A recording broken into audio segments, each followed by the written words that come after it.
morning, Steve, and welcome to the Break Even podcast. I've known you for many years now, and it's great to now work with you alongside the National Gambling Support Network. And congratulations for being the newest member of the National Gambling Support Network. This is really about you and your gambling story. So, could you please just let us know about you and your gambling story, please? Yeah, of course. Firstly, thanks for the congratulations, Ian. I really appreciate that.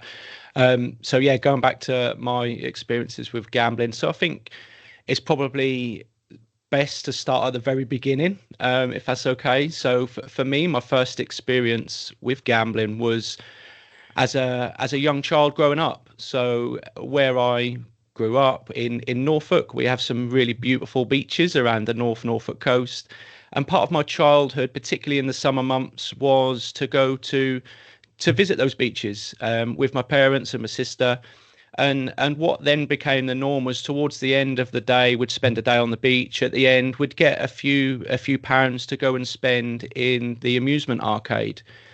And I think really that was kind of my first experience with gambling. So to start off with, it was maybe playing on video games such as, I might show my age here, but Street Fighter, things like that. But then it gradually sort of was the penny pushers, and then it was around the old-fashioned fruit machines. So not your stereotypical flashy, like really engaging slot machines that there are now.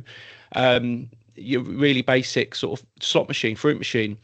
And I think it kind of developed from there. So that was seen as sort of a fun activity, but it became sort of really normalized. And at the end of the day, we would always expect to kind of go to the arcade to kind of finish Even the the word, day off. Steve, even the word you use, fruit machines, I haven't heard those words in a long time. I But it actually know. depicts something like a machine full of fruit, doesn't it? Yeah, absolutely. And it's interesting if like reflecting back on how those machines have changed during that short period of time, really. But for me, kind of that was my first experience of gambling. Didn't at that time, obviously, as a young child, probably 12, 13, think anything of it other than it was kind of the end of a really nice day with the family. Um, Kind of then developing and going into maybe sort of teenage years. I still, my, my gambling kind of changed. So I view it really as being sort of a casual gambler. I'd occasionally maybe go on a fruit machine if I was going out into a pub with some friends, social events, that type of thing. If I had some spare change in my pocket, we had then the advancement of online. So I would occasionally, for example, depending on the social circumstance. So I was playing a little bit of football over the weekend. We would sometimes put an accumulator on before the start of the match, and then after the match, we would be all in the clubhouse afterwards and having a little look at the scores coming in and seeing, oh, how did we get on? But it was always, it wasn't frequent. It was always sort of, under control. It was deemed as like a bit of fun, really. And it kind of stayed that way for a long period of time, Ian, to be honest. And it wasn't until I got into my 30s that my relationship with gambling, changed really, really quickly. And there were a number of reasons behind that, which I'm sure, we'll come on to later. But my relationship really sort of changed and developed, and really then started to look into more of the online side of gambling. So I remember receiving an email from an online operator to say I had some free spins. So I had a bet on I think it was like the Cheltenham Festival. And the horse didn't win, but I remember getting an email saying your horse didn't win, but you've got some free spins in our online casino. And I remember thinking, and I'm sure I probably had many of these emails before and just Yeah. deleted them. But I remember thinking, look, it's free. Why not have a go? So and I remember, the first time going onto the online casino and playing some of their slot machines, and it kind of, I wouldn't say it took me back to when I was a youngster in the arcade, but there was an element of that slot machine and remembering and sort of that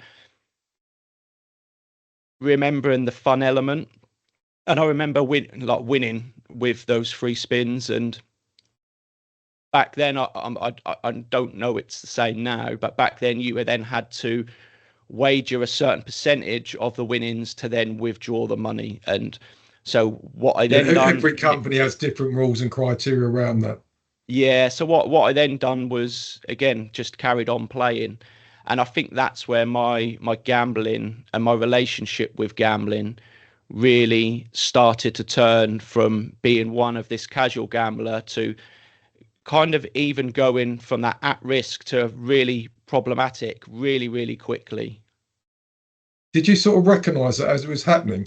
I mean, obviously, because you know a lot more about it now, but do you think you actually recognized that as it was happening? To say you went from, a social gambler to at risk, then to really problematic quite quickly?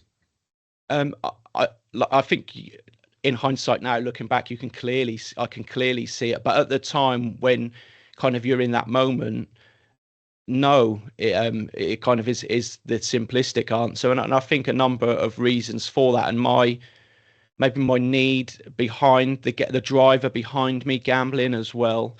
And gambling for me, particularly at that problematic stage, became more of a way of escaping certain things.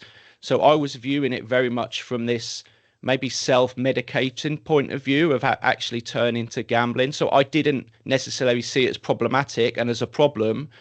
My view at that moment was I see it as a solution to a problem. Yeah, absolutely. But like you say, when I look back now, I can clearly look at those moments in time and think that that was clearly then when there was a problem. But you're right. At that moment in time, I just couldn't see it. So when it really started to escalate, Steve, like you've explained, how much do you think you were spending on gambling at that time, or how much were you admitting to spending on gambling at that time? Yeah. So that really developed alongside that relationship with gambling. So when those free spins had been exhausted, I then started to kind of spend, my own money. And I was going from spending, it was mainly on slot machine. It did develop into roulette. And I was going from spending, I don't know, 20p a spin on online slots to at the very end, I was spending £100 a spin on the online slot machines, £100 a chip on roulette. And I think that for me, again looking back, it was there's only a certain amount of time during the day I can gamble. So once I've kind of exhausted that, I'm now starting to increase my stakes because that's the only thing kind of in my mind that's going to help me get to this thrill, this buzz, because I can't gamble any longer anymore. I was already gambling as soon as I woke up. I was gambling any spare time I had. So for me, the next step was to kind of increase that stake level. So it started relatively, still a lot of money, but 20p a spin, considering how Right. quickly you can spin on the online slots. Mm. But yeah, it was at the end, it was £100 a spin, and like I say, the same in terms of sort of the roulette as well.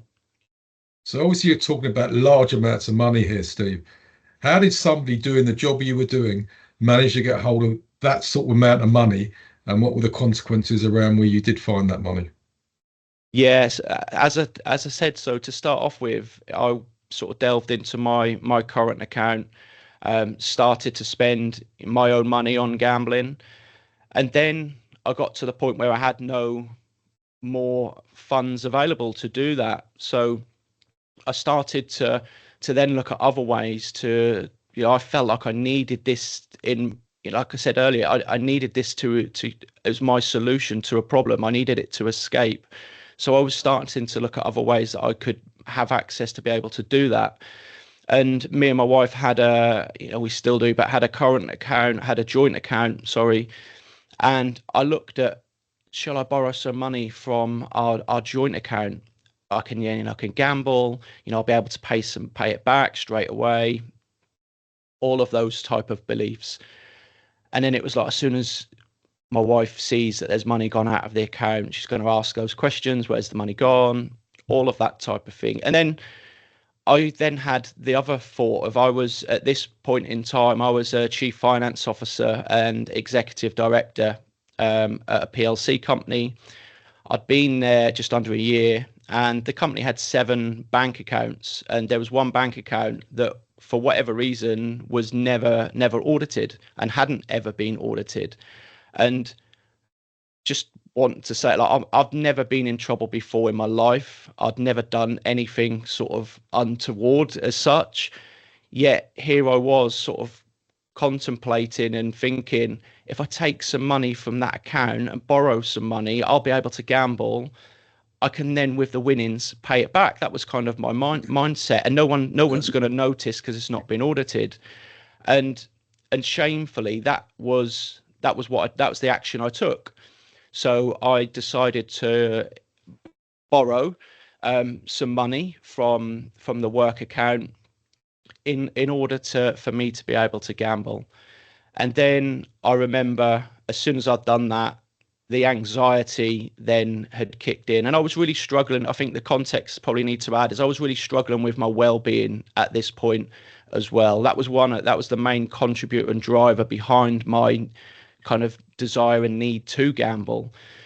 But after I took this money to gamble, I then remember sitting in my office, and every time my phone rang, every time there was a knock on the office door, every time the email popped up, it was that expectation and that thought of, someone's discovered what I've just done. Someone knows that I've taken that money, and the anxiety that was bringing. But ultimately, that never came. And I then carried on gambling, and as a way to kind of try and get rid of some of that anxiety. And it was like this vicious circle. Yeah. And that happened, in that cycle of me stealing money, me gambling, me running out of money, and then turning, because I'm feeling so low, turning to then, actually, I need to gamble again. What do I need to do this? Oh, I need more money. And then turning to stealing. That happened for 3 long and very painful years. Over those 3.5 really painful years, as you say, Steve, did you ever have thoughts of taking your own life when it was getting worse?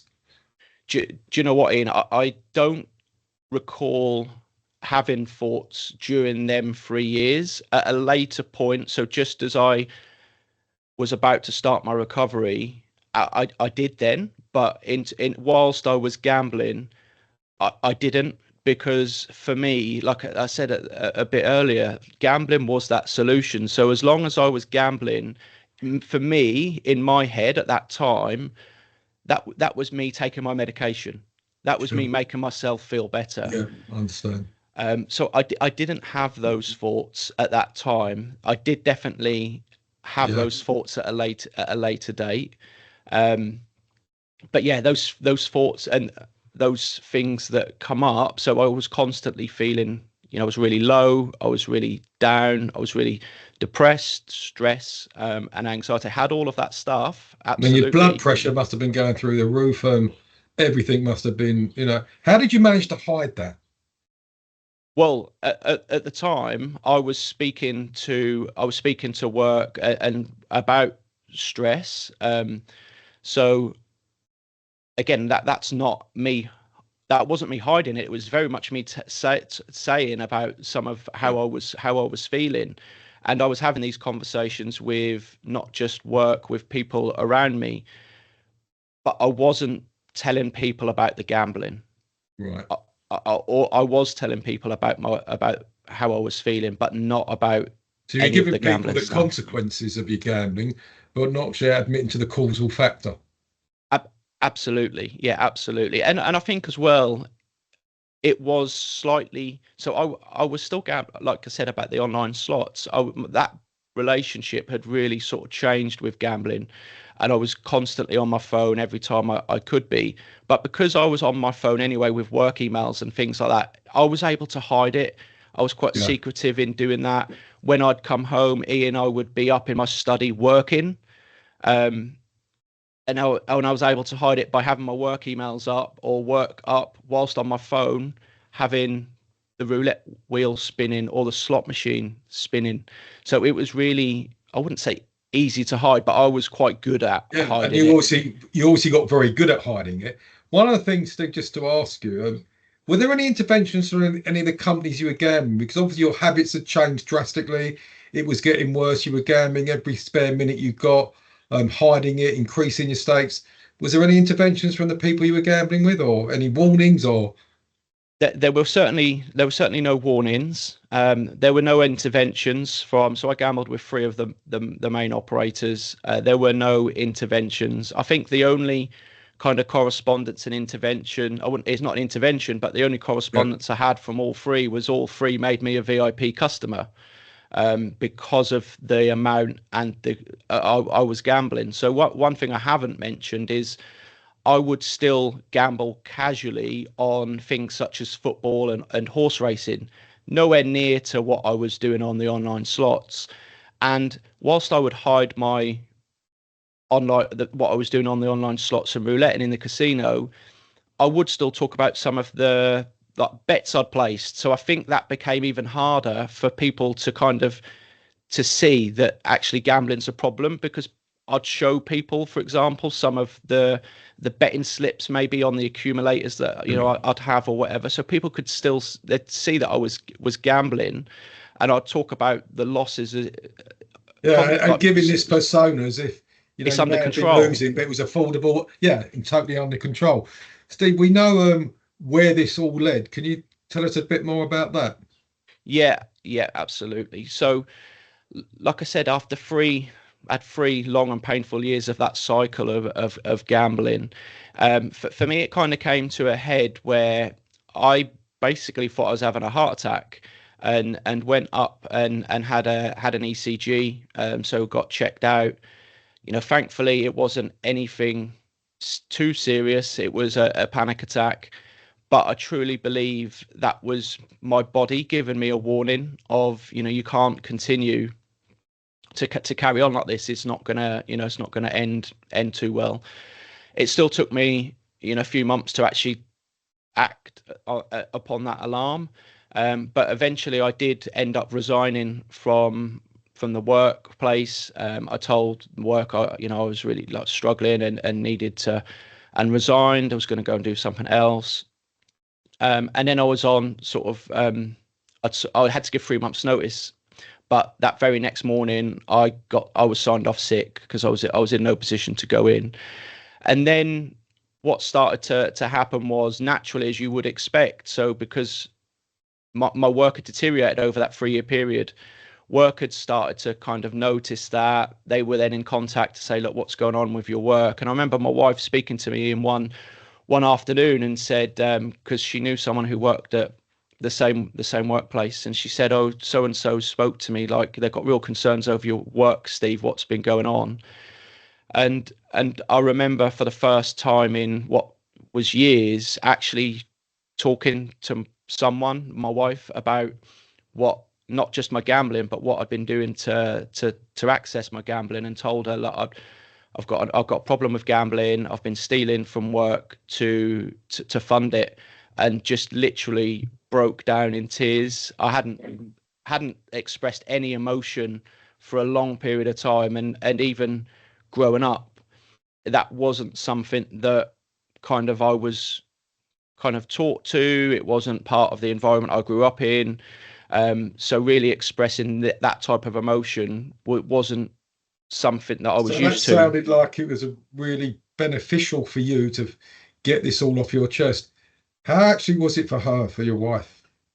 Well, I fully expected to be kicked out of the house, and my suitcase to follow, that type of thing. But she very calmly put her arms around me and said, Steve, look, we're going to get you all the support that you need. I've known for a long time that there's been something, not quite right, but obviously didn't really know what it was. And, I'm pleased to know what it was. Obviously, the next few years were going to be extremely challenging.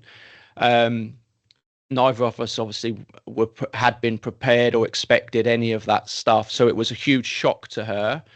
Um, but my wife, she deals with things very differently to me. She's very much this, right, I know what the problem is now. Let's get on with it. Let's not dwell on it. Let's sort out what we need to sort out.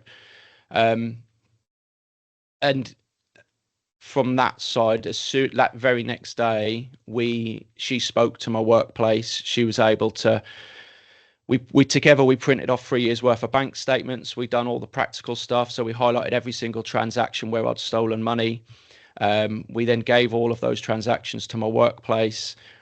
We self-excluded from all of the gambling operators. We then reached out, or I then reached out for support, but with the help of my wife. So she was so supportive and continues to be supportive, obviously in a slightly different way, but so supportive. And she was able to access support herself as well, which I think helped in terms of professional support, but also support from her friends and family.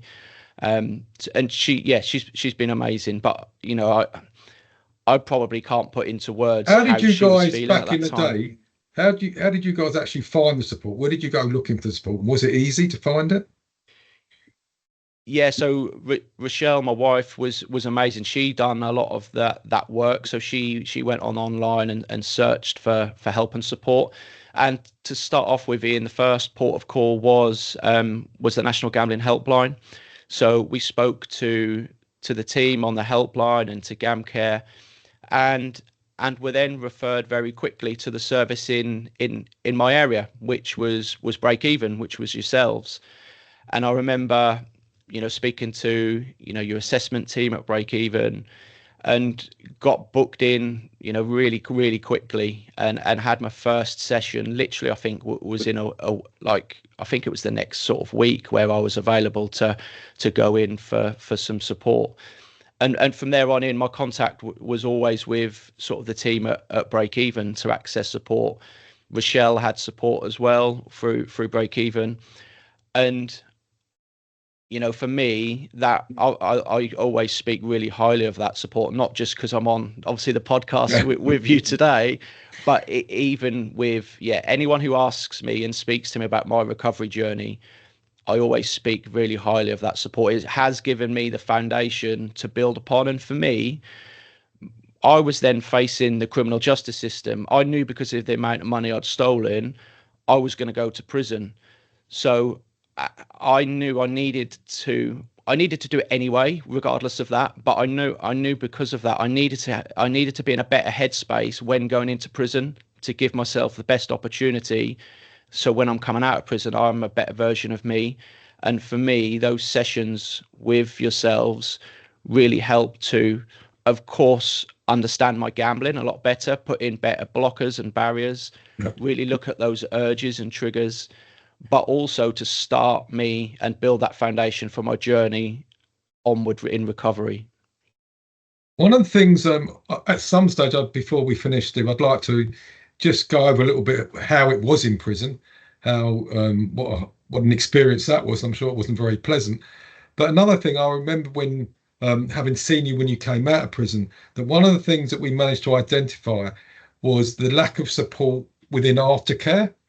So tell us a bit more about when you were in prison, where your brainwave come for, what you do now with the recovery coaching. Yeah. Thanks, Ian. So that, and again, I think a lot of that stems from, again, that good support I had early on. So whilst I was in prison, I really used it as an opportunity to learn more about me first and foremost, but then start to learn in the classroom.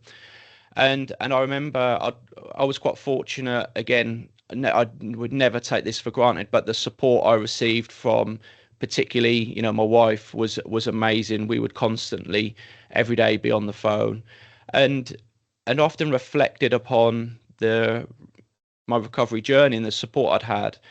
And one thing that we kind of talked about and mentioned, and Rochelle was speaking to other individuals who were going through similar experiences at the time as well, and affected others who were going through that as well. And one thing we came back to and would talk about on our calls was, that support was really essential and fundamental, but there was kind of no ongoing recovery support available to people. So once they'd finished their treatment support, for me, I was left with a number of areas of my life that are damaged and neglected because of my gambling.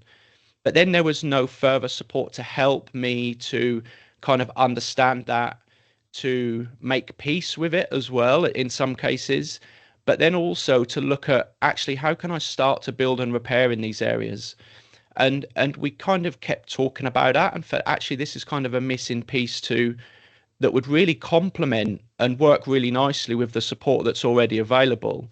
So when the time was right, um, Rochelle started to kind of speak to other individuals and say, look, is this something that you feel would help and support you? When I was in prison, was starting to look at how this would work and could work. I'd done a certificate in counselling in prison. I'd done a certificate in coaching. I'd done a mentoring ward and also trained as a Samaritan, and kind of saw the differences between all of those, but really looked at coaching and thought, the fundamentals in coaching fit really nicely into this space in terms of recovery support and aftercare. Coaching individuals to help bring awareness to themselves, the here and the now, the present. But then it's looking forward. It's about looking to the future and looking towards the goals that person wants to achieve, with the emphasis on them. What do they want to achieve, not what we as a coach feel as though they should achieve.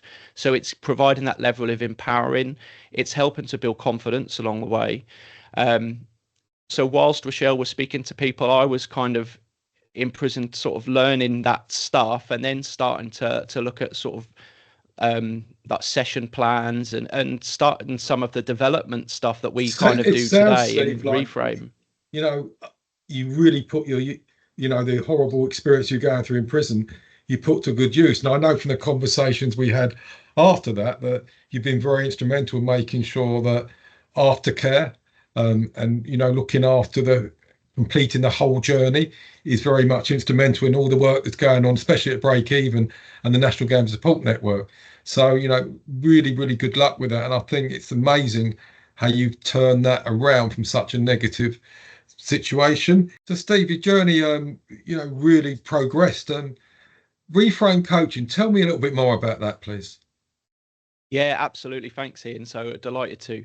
So me and my wife founded Reframe Coaching back in 2020 for, some of the reasons which we've gone over on the podcast, really to try and complement that existing support that's available, to then provide ongoing recovery support for individuals who have come out of treatment and are looking for some ongoing support. So we started back in 2020. We were quite fortunate in 21 to get some funding from Comic Relief to allow us to deliver a pilot.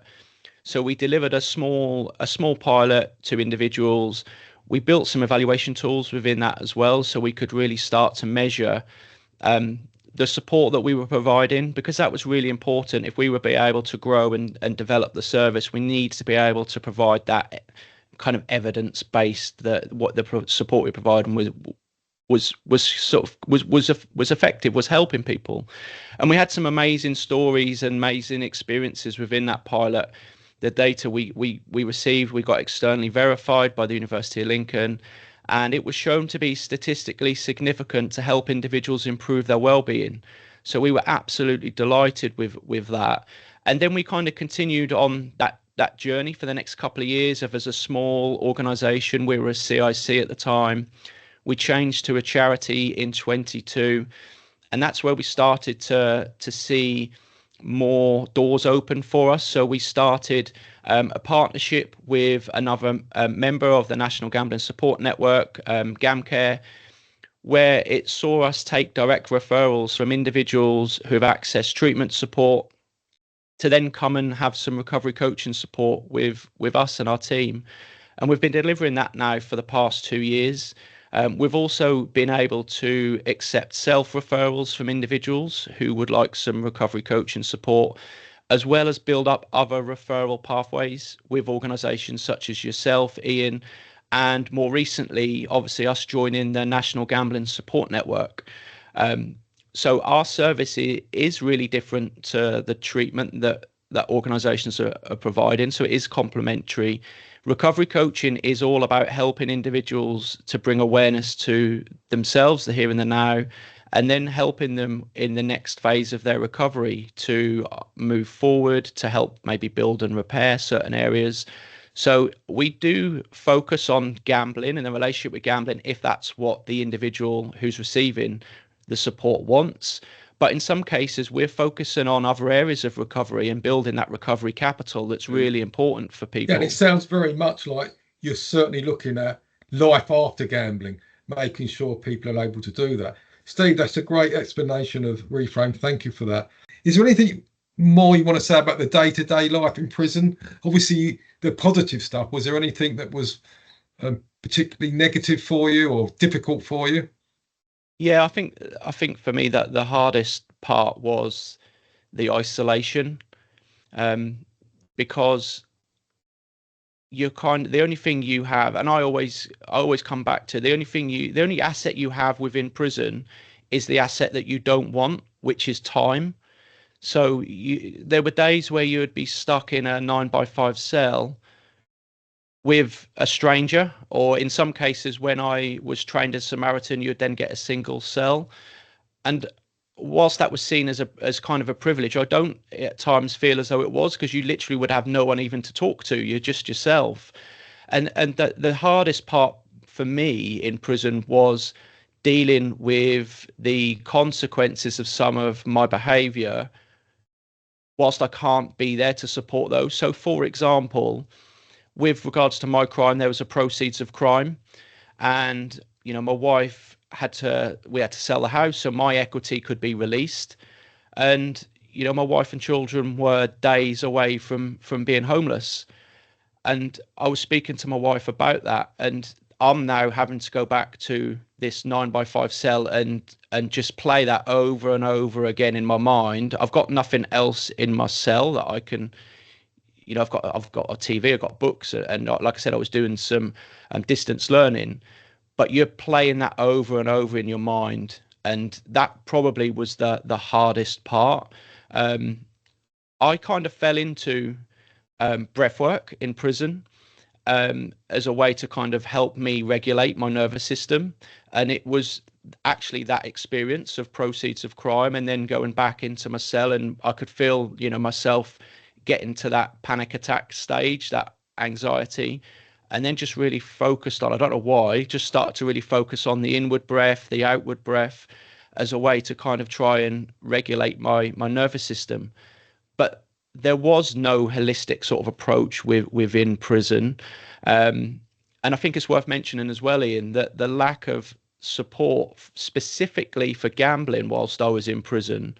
So I remember when you first go into prison, you go into reception, and you then go through and have a screening with the reception team. You speak to a nurse, and you get asked a number of questions around sort of medication you're on, the crime, the offence, whether your relationship with drugs, alcohol, that type of thing. And there was no mention of gambling on that registration process and screening questions. And I remember asking the person and saying, "Look, I'm in here because of my crime is related to gambling. What support is available for me?" And it was like, "Well, you'll have to join a drug and alcohol group." There was very little in terms of support available. And I remember a couple of months in, even the officers, and this is no blame towards the officers, because, if people, you don't know what you don't know, and if there's no training in place, you don't know it. But they were doing sweepstakes on the wing. And the reason behind it is to try and keep the wing engaged, to try as a piece of fun. And I get the intention behind it. But when you've got people who are in prison because of their relationship with gambling, but also you might have people in prison whose offence isn't linked to gambling, but they do still struggle with gambling, and it's not identified and it's not supported. And in prison, gambling is prohibited, so you're not supposed to gamble. But gambling was rife. I think for me, it was completely different type of gambling. So it was, it was completely fine. But I can see how some people could get triggered by that and could get themselves into a really bad situation. And I'm pleased to see there are steps that have started to progress since that. But that was quite difficult initially, knowing that there's going to be no support for the next 2 years. That's why, again, just quickly going back, that's why I'm so grateful for the support that I'd received before going into prison, because I was in a much better space and place to kind of tackle that. I mean, this sounds very much like a story that was then, this is now. Also, I want to thank you. It sounds like you've also given us a plug for one of our future podcasts. With Kristen, we'll be talking about some of the prisons we've infiltrated since the days you're talking about. We're in quite a few prisons now, and trying to put right what you were talking about. Very recently, the last few days, the NICE guidelines came out. One of the things I'm sure we all welcome was that the questions should be asked more, especially within GP surgeries, etc., etc. Have you got any feedback on what you've read or heard about on the new NICE guidelines for gambling? Yeah, for me, you've just touched on one of them, and we touched on it a little bit earlier on. So that screening questionnaire, yeah, it mentions GPs, but it also mentions other settings such as criminal justice, and obviously they're both really important. But I was so pleased to see that other settings was included within the guidelines, and also specifically the criminal justice system. Yeah. Also, for me, it was really nice to see the element of peer-led services within the NICE guidelines. Yeah. So Reframe Coaching is a lived experience recovery organisation. So all of our support is delivered by individuals with lived experience. They're qualified coaches, but they also have lived experience. So it was really nice to see that the peer-led support in the NICE guidelines from our side. One of the things that we are currently looking at is how we as a recovery organisation fit within treatment, because I don't feel as though sometimes that conversation has necessarily been had. So do we fall within that treatment remit? I do think through the guidelines there is the argument to say that it does fall within it through the peer-led service and the lived experience part. So that was really nice for us to see that, and the fact that we can build on that. For us, there was a number of bits in there that talk about treatment, and of course, like I mentioned, we're not a treatment service, but that doesn't mean that we don't do some of the things that is in there. So we provide effective care, for example. We're safe, we're well led. All of that stuff is applicable to a recovery service as well as a treatment service. But that's something that we're currently exploring as we move forward. But the one thing I really hope, Steve, is within this new system that is going to be with us in the next year or so, I really do hope they find a place, whether it be with prevention, with treatment, wherever it is, but a place that's needs to be found for Reframe, because it sounds like you're doing a marvellous job there, and thank you. Oh, thanks, Ian. Really appreciate your support. Thanks for being so open. Thanks for sharing your story. The last question I want to leave you with is, what advice would you give to someone who is struggling with gambling addiction now in this very day? I think one of the pieces of advice I regularly hear, which I do agree with, but I'm going to add a caveat to, is to talk and to speak to someone. I think the caveat that I would add is to find someone that you feel comfortable in speaking to, and someone who's going to listen. And the reason I say that, Ian, is because it wasn't about my gambling, but it was about my well-being. I did reach out and try and speak to someone, but you need to speak to someone who's got listening skills, because it can be met in a different way. You don't know the reaction of people. So yes, absolutely encourage people to talk, but encourage them to talk in the right spaces where people are going to feel heard. Their experience is going to feel validated. They're going to feel supported, and they're going to feel as though they're not isolated anymore, and feel as though they can continue to explore this together with someone. So there are a number of spaces available for people to open up. It could be, it could be something that's really personal to them around close friends and family. But, as we're both the National Gambling Support Network, there's a number of organisations on there that, day in, day out, will be speaking to people. They have individuals, you've got trained professionals, you've got people with lived experience as well. So again, there is support out there. So please do talk. There are a number of individuals who will have walked a very similar path to you, who absolutely understand where you're at and where what you're going through. Steve, once again, thanks very much for that. I wish you, your family, and your Reframe Coaching venture a lot of success, and thanks for adding to the treatment in this field, and long may it continue. Thanks very much, Steve.